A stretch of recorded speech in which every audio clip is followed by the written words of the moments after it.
우리 주님의 은혜와 평강이 하나님께 영과 진리로 예배하는 모든 성도님들께 넘치기를 소망합니다. 드라마를 보다 보면 이야기가 전개되는 것이 고구마 같다라고 이야기할 때도 있고 사이다 같다라고 이야기할 때가 있습니다. 사건이 해결이 되지 않고 주인공이 자꾸만 고생을 하고 이야기가 질질 끌게 되면 고구마를 먹은 것 같이 답답하다는 의미에서 고구마 전개라고 이야기합니다.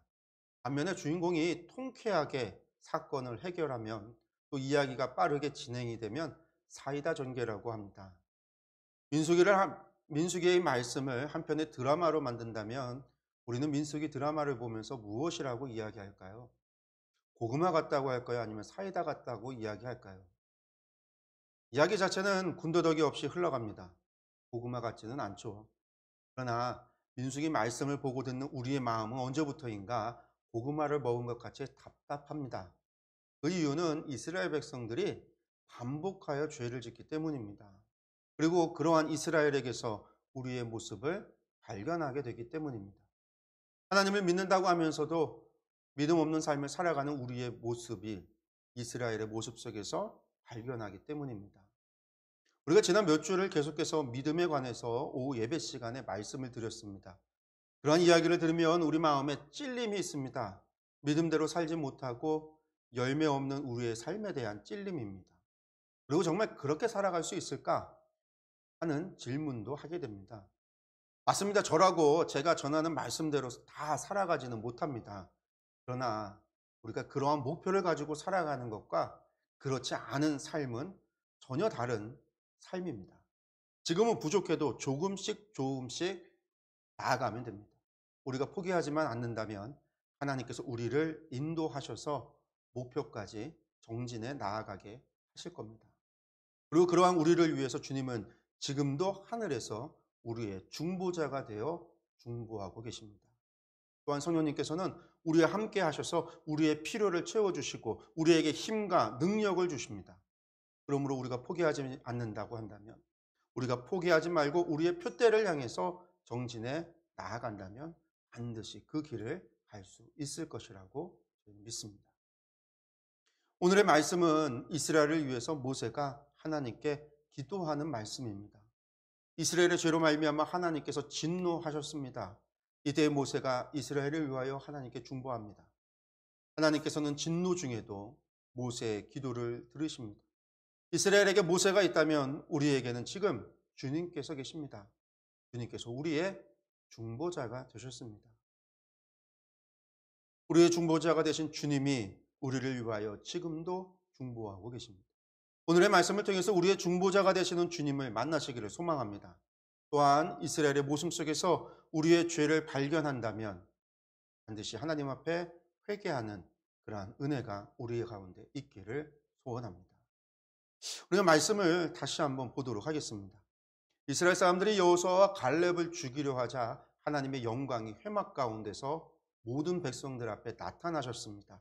그리고 그때 하나님께서 모세에게 말씀하십니다. 11절과 12절의 말씀입니다. 여호와께서 모세에게 이르시되 이 백성이 어느 때까지 나를 멸시하겠느냐? 내가 그들 중에 많은 이적을 행하였으나 어느 때까지 나를 믿지 않겠느냐? 내가 전염병으로 그들을 쳐서 멸하고 내게 그들보다 크고 강한 나라를 이루게 하리라. 오늘 말씀 직전에 있었던 일은 10명의 정탐꾼들의 이야기를 들은 이스라엘 백성들이 밤새도록 통곡을 했었던 사건입니다. 그리고 그런 그들에게 여호수아와 갈렙이 하나님께서 기뻐하신다라고 한다면 그 땅은 우리의 소유가 될 것이다. 이러한 믿음의 고백을 합니다. 그런데 이러한 믿음의 고백을 들은 이스라엘 백성들은 자신들의 생각을 돌이키지 않고 도리어 돌을 들어서 여호수아와 갈렙을 죽이려 달려들었습니다. 그리고 바로 그 순간에 하나님의 영광이 회막에서 나와 백성들 가운데 나타나셨습니다. 여러분들 이스라엘 가운데 하나님의 영광이 나타난 겁니다. 그리고 그 영광 중에 모세에게 여호와께서 말씀을 하십니다. 우리가 지금 이 순간을 한번 상상해 보십시오. 시내산에서 하나님께서 임재하셨을 때 이스라엘 백성들이 두려워 하나님 앞에 나아가지를 못했습니다. 모두가 땅에 엎드리고서는 모세에게 당신 홀로 산에 올라 하나님을 만나 뵙고 오라고 이야기합니다. 하나님의 현현은 이처럼 그 자체만으로도 두려움을 주기에 충분합니다. 그런데 지금 하나님께서 진노 가운데 현현하신 겁니다. 하나님을 신뢰하는 여호수아와 갈렙을 죽이려고 하는 이들, 나아가 하나님을 원망하고 하나님께서 세우신 지도자 모세와 아론을 죽이려고 했었던 그들을 향하여 하나님께서 진노하고 분노하고 계신 겁니다. 그러니 지금 하나님께서 영광 가운데 임재하셨다라는 이 사실 그 자체만으로도 이스라엘 백성에게는 두렵고 떨리는 순간입니다. 어쩌면 산천초목이 하늘도 땅도 두려움에 떠는 순간이었을지 모릅니다. 이때 하나님께서 모세에게 말씀합니다. 화가 나시고 진노하신 하나님께서 말씀하십니다. 내가 이스라엘 백성들을 전염병으로 쳐서 멸하고 모세 너로 하여금 그들보다 더 크고 강한 나라를 이루게 하겠다. 이렇게 말씀합니다. 즉 믿음 없고 패역한 이스라엘 자손을 더 이상 하나님의 백성으로 인정하지 않고 모세를 통해 하나님을 온전히 섬기는 새로운 민족을 일으키시겠다라는 말씀입니다. 여러분들 이스라엘 백성들은 바로 얼마 전까지 애굽에서 종살이하던 사람들입니다. 그런 그들을 하나님께서 구원하셔서 시내산으로 인도하셨고 그곳에서 그들과 언약을 맺었습니다. 그런데 그들은 그렇게 하나님의 백성이 됩니다. 그런데 그 과정에서 이스라엘이 뭐 잘한 것이 있느냐 하면 아무것도 없습니다. 그들이 세상 어떤 민족보다 의롭고 거룩한 삶을 살았기 때문에 하나님의 거룩한 백성이 된 것이 아닙니다. 그들이 하나님에 대해서 너무나 잘 알고 있었기 때문에 하나님께서 그들을 제사장 나라를 세우신 것이 아닙니다. 모든 것이 하나님께서 값없이 주신 은혜입니다. 아브라함과 이삭과 야곱을 생각하시고 그들과 하셨던 약속을 기억하셔서 베풀어 주신 은혜입니다. 그것도 여러분들 아브라함과 이삭과 야곱은요, 지금 이스라엘 백성들로부터 400년 전의 사람입니다. 400년 전 사람이라고 한다면 어떻게 보면 또 아무 상관도 없는 그런 사람들입니다. 여러분들은 400년 전에 여러분들의 조상이 누구인지 기억하십니까? 우리는 아무도 기억 못하잖아요. 근데 하나님께서는 그들을 생각하셔서 그들에게 베풀어 주신 은혜라는 겁니다. 그런데 은혜가 은혜인 줄도 모르고 배은 망덕한 행동을 하고 있습니다. 하나님을 원망하고 하나님께서 세운 지도자를 죽이려 합니다. 마치 애굽에서는 엄청 잘 살았던 것처럼 이야기하면서 애굽으로 돌아가자고, 왜 우리를 애굽에서 잘 살던 우리를 애굽에서 끌어내서 이 광야에서 다 죽이려고 하느냐, 저 가나안 사람들의 칼에 다 죽이려 하느냐, 왜 우리 처자식들을 저 가나안 사람들의 노예로 주려고 하느냐라고 하는 말도 안 되는 이야기를 하면서 원망합니다.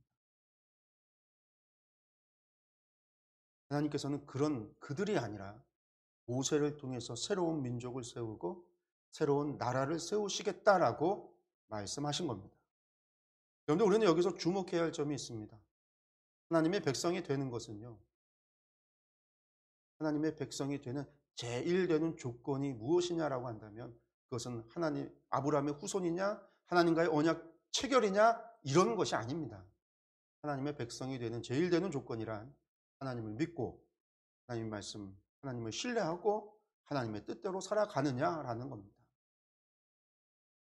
하나님께서는 단지 혈통적으로 아브라함의 자손이 되었다고 해서 그들을 하나님의 백성으로 인정하시는 것이 아닙니다. 언약을 맺었으니 이제는 무조건 어떤 짓을 해도 다 용납이 되는 것이 아니라는 이야기입니다. 그들이 비록 혈통으로는 아브라함의 후손이라 할지라도 아브라함의 신앙을 계승하지 못했다라고 한다면 그들은 더 이상 언약의 자손이 될 수 없는 겁니다. 언약의 백성이 되었다 할지라도 스스로 그 언약을 파기한다면 더 이상 언약의 백성일 수는 없다라는 겁니다. 하나님께서는 지금 모세에게 새롭게 하나님의 나라를 만드시겠다라고 하는 말씀을 통해서 이것을 분명히 말씀하고 계신 겁니다. 아브라함의 혈통 필요 없다. 언약 필요 없다. 하나님을 믿고 신뢰하고 하나님 말씀에 순종하는 자를 통하여 하나님의 나라를 세우신다라는 겁니다. 여러분들 이와 같은 것 말씀은 우리가 신약에서도 찾아볼 수 있습니다. 세례 요한은 선민의식에 사로잡혀서 이방인과 죄인을 멸시하면서도 자신들은 더욱 불신앙적이고 죄된 삶을 살았던 바리새인과 서기관을 향해서 다음과 같이 말씀했습니다. 그러므로 회개에 합당한 열매를 맺고 속으로 아브라함이 우리 조상이라고 생각하지 말라. 내가 너희에게 이르노니 하나님이 능히 이 돌들로도 아브라함의 자손이 되게 하시리라. 이처럼 하나님을 온전히 믿고 그의 뜻대로 살아가지 않는 자들의 선민의식이라고 하는 것은요, 무의미한 겁니다. 그가 어떤 혈통을 타고났든지 혹은 어떤 집단에 속해 있었든지가 중요한 것이 아닙니다. 하나님을 온전히 믿으며 하나님의 뜻대로 살아가는 자라야 하나님의 백성입니다. 오직 하나님을 온전히 믿고 사랑하며 철저히 하나님의 뜻대로 살아가는 자만이 하나님의 백성이고 하나님의 자녀인 겁니다. 이와 관련해서도 예수님께서도 분명하게 말씀하셨습니다. 누구든지 하늘에 계신 내 아버지의 뜻대로 하는 자가 내 형제요 자매요 어머니라 하시더라. 성도 여러분, 이 말씀을 다시 한번 주의 깊게 보시기 바랍니다. 오늘날 우리들 역시 단지 교회에 등록되었다라는 것만으로 혹은 세례를 받았다라는 사실만으로 자기 스스로 하나님의 백성이라고 생각해서는 안 됩니다.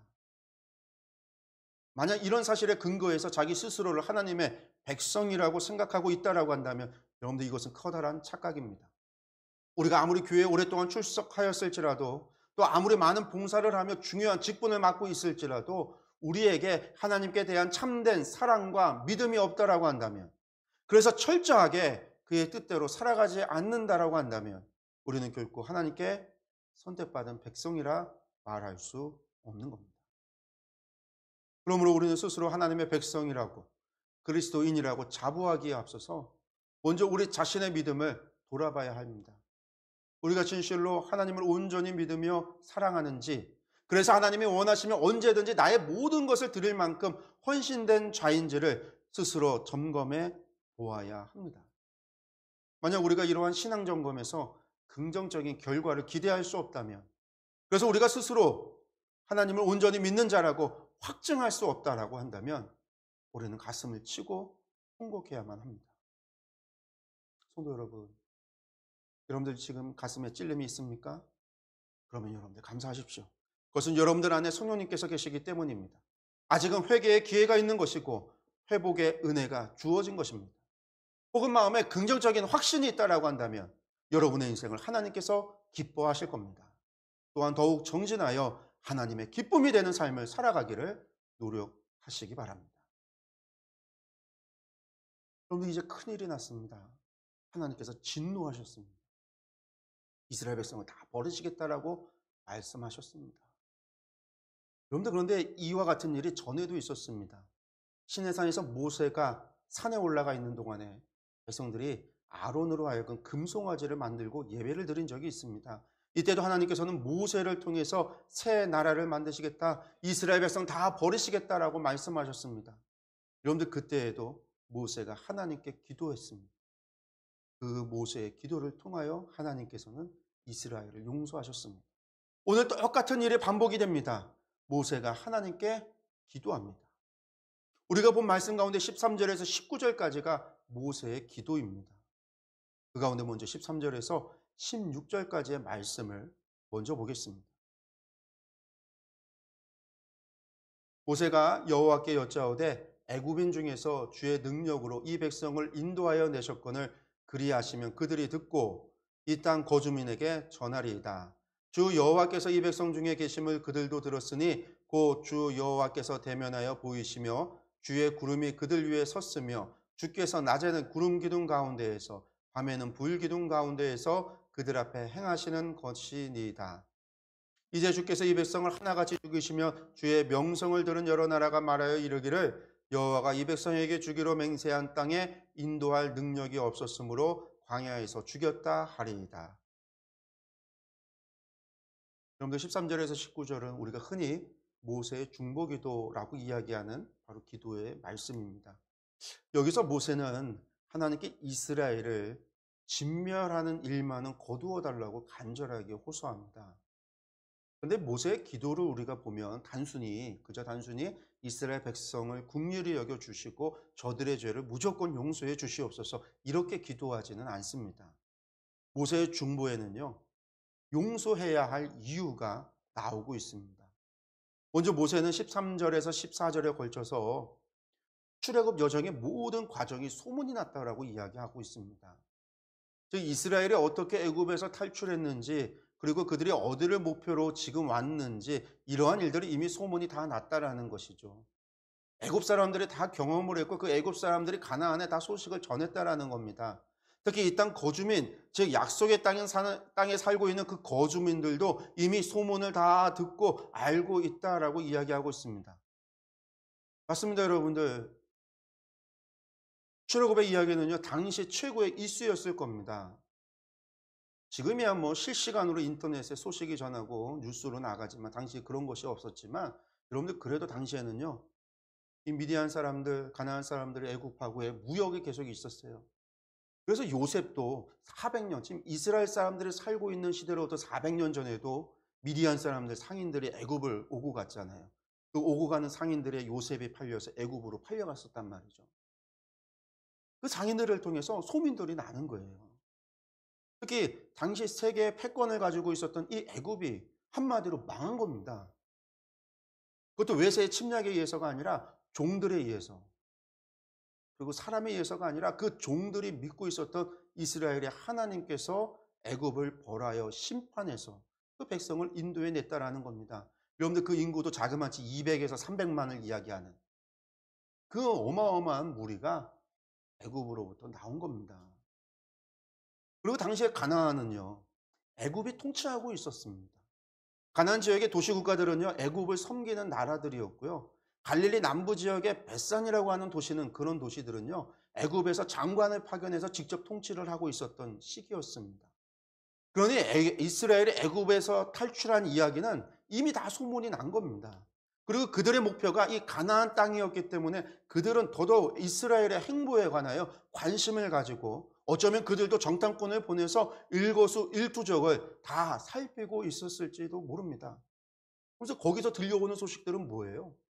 구름기둥과 불기둥이 이스라엘과 함께하고요, 날마다 하늘에서 만나가 떨어져서 이 백성들이 그것을 먹고 살고요, 그들이 보고하는 것이요, 날마다 이루어지는 기적이에요. 그런 소식을 접한 겁니다. 그런데 이 가나안 사람들이 그런 소식을 들으면서, 그런 소문을 들으면서 가장 두려워하는 것이 있다라고 한다면 그것이 무엇이었을까요?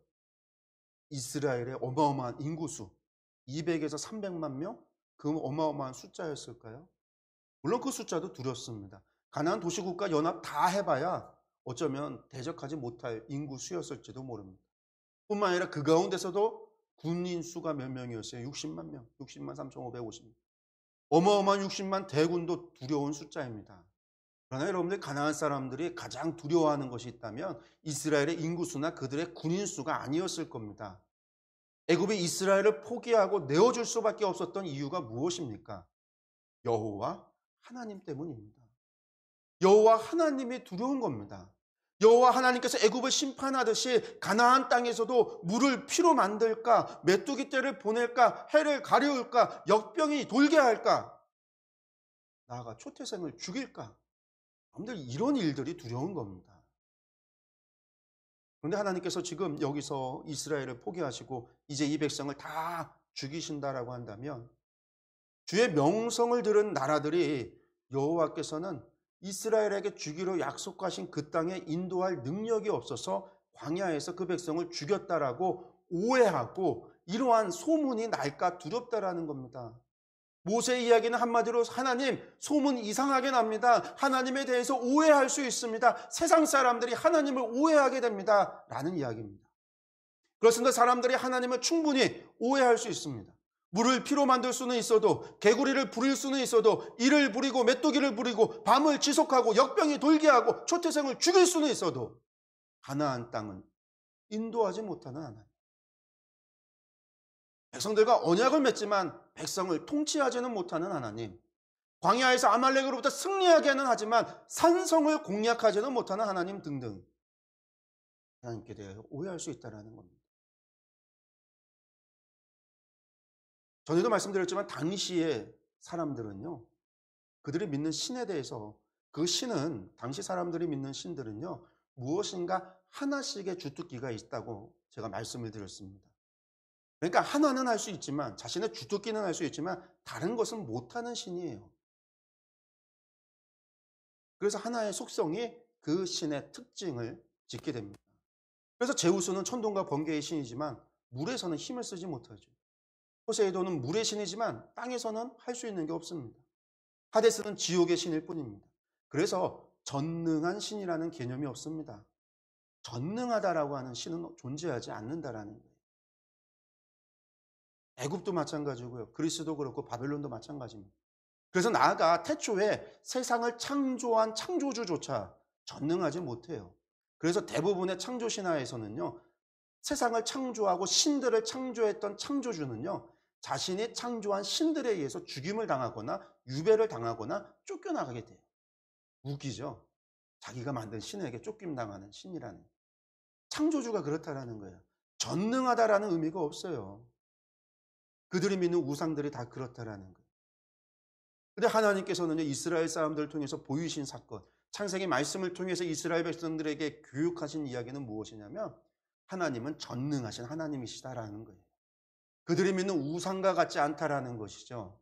그 우상들 다 하나님께서 만드신 거고 하나님께서 못하시는 것이 없으신 전능하신 하나님이시다라는 거예요. 그런데 여기서 하나님께서 이스라엘을 포기하신다라고 한다면 하나님을 오해할 수 있다라는 거예요.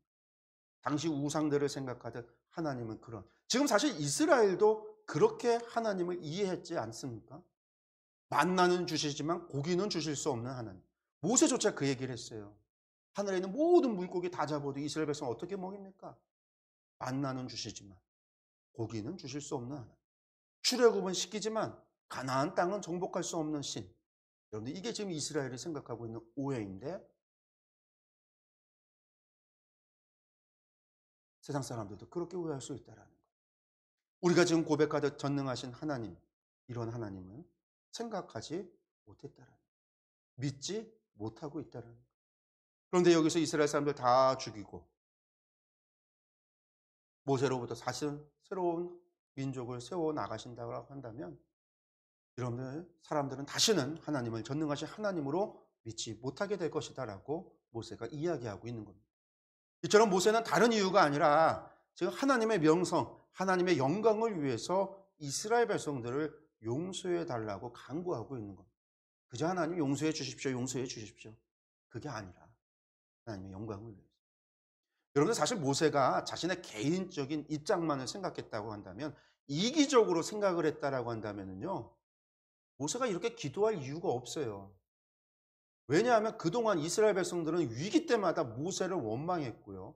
뿐만 아니라 모세를 죽이려고까지 했습니다. 이후로도 반복될 거예요. 게다가 하나님께서는 지금 뭐라고 말씀하셨냐면, 이스라엘 사람들 다 멸하고 난 다음에 모세로 하여금 이스라엘보다 더 크고 강한 민족을 이루게 하시겠다, 이렇게 약속하고 계세요.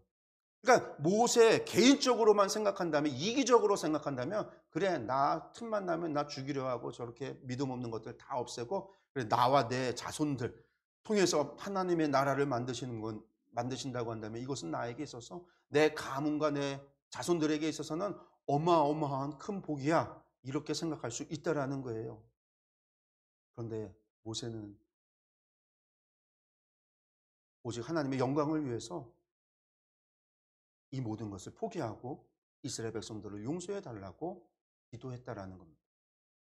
성도 여러분, 바로 이와 같은 자세가 하나님을 위해 살고 하나님의 영광을 위해 산다라고 고백하는 성도들이 가져야 하는 올바른 자세입니다. 즉 자신의 개인적인 감정이나 이익보다는 하나님의 영광을 먼저 생각하고 그 영광을 위하여 자신의 모든 유익을 포기할 줄 아는 사람, 이러한 사람이 하나님의 참된 백성입니다. 그러나 이런 자세를 갖는다라는 것은요, 결코 쉬운 일은 아닙니다. 왜냐하면 사람들은 지금 당장 눈에 보이고 피부에 와 닿는 것, 이런 것들이 더 중요하고 이것이 더 급하다라고 생각하기 때문입니다. 당장 내일의 시험이 더 중요하고 취업하는 것이 급하고 건강이 중요하다 여겨지기 때문입니다. 눈에 보이지 않는 내 삶에 그리 와닿지 않는 하나님의 나라, 하나님의 영광, 이러한 것들은요, 그리 중요하게 여겨지지 않습니다. 그러나 우리에게 와닿지 않고 눈에 보이지 않는다 할지라도 세상에 중요한 것이 있습니다. 세상에 가치 있는 것이 있습니다. 이것은 영원한 하나님의 나라입니다. 하나님을 섬기는 것입니다. 이것이 우리의 존재 이유이고 사람의 본분이기 때문입니다. 그런데 여러분, 우리가 지금 고민하고 있는 많은 문제들이요, 사실 우리 인생 전체에 비추어 본다면 여러분들 그것이 그리 큰 문제들도 아닐 것입니다. 그러나 하나님을 섬기고 하나님의 백성으로 살아가며 하나님께서 맡기신 그 사명을 감당하는 것은요, 영원한 하나님의 나라와 그 영원한 시간 속에서도 가장 가치 있는 일이고 가장 중요한 일입니다. 여러분들 이 진리를 잊지 마시기 바랍니다. 오늘 모세의 기도 속에서 우리가 어떻게 살아가야 할지를, 그 지혜를 얻는 그런 귀한 은혜가 있기를 간절히 축원합니다. 하나님께서 이스라엘을 용서해 주셔야 한다, 주셔야 할 이유를 이야기한 모세가 하나님께 기도합니다. 17절에서 19절입니다. 이제 구하옵나니 이미 말씀하신 대로 주의 큰 권능을 나타내옵소서. 이르시기를 여호와는 노하기를 더디하시고 인자가 많아 죄악과 허물을 사하시나 형벌을 받을 자는 결단코 사하지 아니하시고 아버지의 죄악을 자식에게 갚아 3, 4대까지 이르게 하리라 하셨나이다. 구하옵나니 주의 인자의 광대하심을 따라 이 백성의 죄악을 사하시되 애굽에서부터 지금까지 이 백성을 사하신 것 같이 사하시옵소서. 모세는 하나님께 이미 말씀하신 대로 주의 큰 권능을 나타내 주실 것을 구하고 있습니다. 하나님께서 이미 말씀하신 것이 무엇이냐면 18절의 말씀인 거죠. 여호와는 노하기를 더디하시고 인자가 많아 죄악과 허물을 사하시나 형벌받을 자는 결단코 사하지 아니하고 아버지의 죄악을 자식에게 갚아 3, 4대까지 이르게 하리라 하셨나이다. 그런데 이것은요, 모세가 두 번째 십계명 돌판을 받기 위해서 시내산에 올라갔을 때 하나님께서 하신 말씀입니다. 이처럼 모세는 무턱대고 그냥 하나님의 긍휼과 자비를 요구한 것이 아닙니다. 하나님의 영광을 위해서 기도했고, 이제는 하나님께서 당신 스스로에 대하여 말씀하신 하나님의 성품, 하나님의 그 성품을 근거로 해서 하나님의 긍휼과 자비를 베풀어 달라고 기도하고 있는 겁니다. 그런데 여기서 우리가 또 주목해 보아야만 하는 것이 있는데, 하나님께서는 자비로운 분이시고 동시에 공의로운 분이시다라는 거예요. 그리고 자비로운 동시에 공의로우심을 나타내기 위해서 의도적으로 용서받을 죄악과 용서받지 못할 죄악을 나누고 있다라는 사실을 우리가 주목해야 합니다. 즉, 어떤 죄악은 하나님의 자비하심에 의해서 용서받을 수 있지만, 또 어떤 죄악은 하나님의 공의에 의해서 결단코 용서받지 못하고 반드시 그 죄악에 합당한 형벌을 받게 된다라고 하는 사실입니다. 그렇다면 과연 하나님의 자비에 의해서 용서받을 수 있는 죄악과 하나님의 공의에 의해서 반드시 형벌을 받아야만 하는 죄악은 무엇입니까? 그리고 그것을 나누는 죄악 기준은 무엇이겠습니까? 여기서 우리가 주목해야 하는 것은요, 어떤 죄는 용서받고 어떤 죄는 용서받지 못하느냐가 아닙니다. 우리는 사실 이런 것을 궁금해하고 알고 싶어요. 그래서 용서받을 수 있는 죄는 그냥 살면서 뭐 실수도 하고 또 할 수도 있고, 용서받지 못하는 죄는 피해야 되겠다, 이런 마음이 앞서기 때문에 이런 거 먼저 알고 싶어 하는데, 죄의 종류가 중요한 게 아니에요. 이것을 나누는 기준이 무엇이냐, 이걸 더 중요한 겁니다. 그럼 여러분들, 이 기준이 무엇일까요? 그런데 그것은 바로 그 죄를 회개하느냐 그렇지 않느냐 하는 겁니다. 아무리 작은 죄라 할지라도요, 회개하지 않는다면 하나님의 공의로 심판을 받게 될 것이고요, 아무리 큰 죄악이라 할지라도요, 그것을 뉘우쳐 회개한다면 하나님께서는 당신의 자비하심으로 용서하신다라는 거예요. 그렇습니다. 회개하지 않는 자를 용서하는 것은요, 그것은 결코 인자함이 아닙니다. 그것은 공의를 굽히는 것이에요. 죄악을 용납하는 것일 뿐입니다. 인자함이라는 것은 오직 죄를 뉘우치고 그 죄를 미워하며 그 죄에서 떠나는 자들을 용서할 경우에만 해당되는 겁니다. 성경은 결코 그 어느 것에서도 죄를 뉘우치지 않는 자를 용서하라고 요구하지 않습니다. 심지어 예수님께서도 교회의 권고조차 듣지 않는 죄인들에 대해서는 이방인과 세리처럼 여기라고 말씀하고 있습니다. 그러므로 성도는 무조건 죄를 용서하는 것만이 사랑이고 인자함이라고 생각해서는 안 됩니다.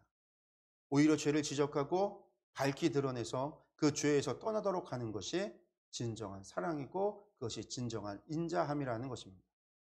그럼에도 불구하고 오늘날 많은 성도들이 무조건 용서하고 무조건 덮어주는 것만을 사랑이라고 인자함이라고 생각을 합니다. 그래서 다른 사람의 죄를 지적해서 그 죄에서 돌이키라고 권고할 줄을 몰라요. 또 다른 사람의 자신의 죄를 지적하는 것을 수용하고 받아들일 줄도 모르게 되었어요. 형제의 마음이 상할 것을 두려워해서 그가 계속해서 죄를 짓는 것을 용납하고 그저 방치할 뿐입니다. 반면에 누군가가 나의 죄를 지적하고 그 죄에서 돌이키라고 권고하면은요, 자존심 상해요. 나를 향하여 공격한 것으로 받아들입니다. 그리고 도리어 오히려 이것은 사랑이 없는 거고 다른 사람을 판단하게 좋아하는 것이라고 정죄해 버립니다. 그러다 보니까 교회 안에서 점점 공의로운 치리가 사라지게 됩니다. 죄악이 더욱 만연하게 되어집니다. 강대상에서조차도요, 회개하라라고 하는 설교가 사라져갑니다. 가슴을 찌르는 설교를 듣기가 어려워졌습니다. 만약 우리가 계속해서 이처럼 인자함이라고 하는 면목 아래에서 교회 안에서 만연한 죄악을 용납한다라고 한다면 우리 모두는 하나님의 무서운 징계를 피할 수 없을 겁니다. 그러므로 성도 여러분, 우리는 인자함의 의미를 바로 깨달아야 합니다. 인자함의 의미를 바로 알지 못하고 진정한 의미에서의 인자함을 나타내고 인자함을 행하는 자들이 되어야 합니다. 공의로운 판단을 무시하고 무조건 용서하는 것, 여러분들 이것은 진정한 의미에서 인자함이 될 수 없음을 명심해야 합니다. 또한 공의의 바탕을 둔 인자를 행하는 자들이 되어야 합니다. 이처럼 공의와 인자가 교회 안에서 함께 서게 될 때 우리의 교회는 비로소 온전한 그리스도의 몸을 이루게 될 것입니다. 사랑하는 성도 여러분, 오늘 우리는 모세의 중보기도를 들었습니다. 모세는 자신을 원망하면서 자신을 배척했던 그 이스라엘 백성들을 위해서 하나님께 중보기도를 드리고 있습니다. 자신의 호의를 베풀며 순종했던 자들을 위해서가 아니라 자기를 멸시하고 대적하고 심지어는 죽이려고까지 했었던 이 패역한 자들, 그들을 위하여 기도한 겁니다.